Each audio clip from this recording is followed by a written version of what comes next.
This is fascinating and just one example of things I see out there that have to do with pattern recognition and understanding what your reactions are and your comments are in conjunction to why you haven't shifted your identity as you would likely want to. And you're likely also consuming all this content and you're missing a gap.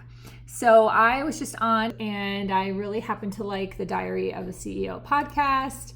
And so I put this I was recording with a guest little and then I short got up to on walk out. to listen to Stephen And Bartlett. the person they brought with them in their entourage was their niece. And she goes to me, "Hi, Stephen. I know you're leaving and I know you've just interviewed my auntie, but I have a podcast I've just started and I would like you to be on it. So can we record it now?" After he finished the podcast, he said, "Did you like that?" And I said, "Yeah, it was great." I went to the toilet and I was so nervous. I was like, I have to ask him, otherwise I'm going to regret this.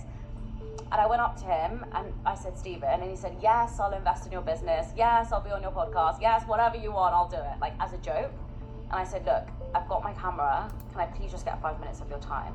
And I said to him actually, How cool is that? This young lady has the gumption to ask Stephen Bartlett straight up, "Will you be on my podcast?" And in a few minutes time takes out her phone and obviously must have done a podcast.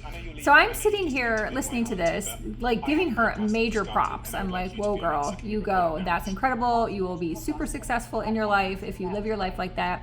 You take action, you take risks. That is a huge trait of being an entrepreneur."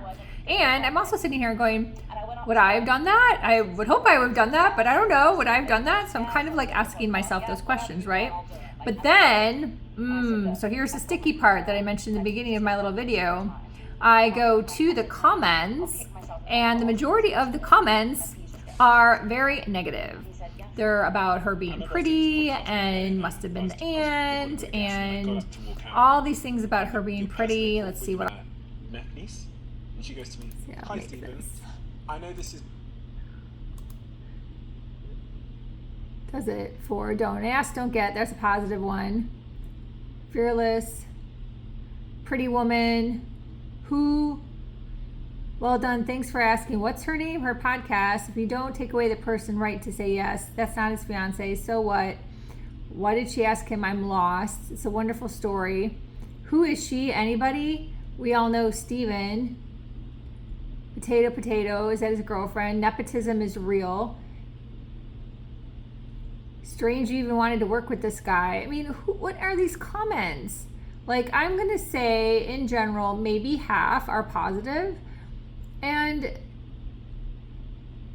I don't get it. Pretty girls get what they want. Sure helps when you look like that. I bet being pretty helped. And there are some nice ones in here.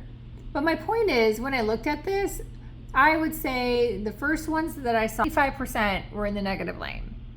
So those are the type of reactions that you have to be conscious of, because if you're doing that, you're not going to be changing your identity anytime soon.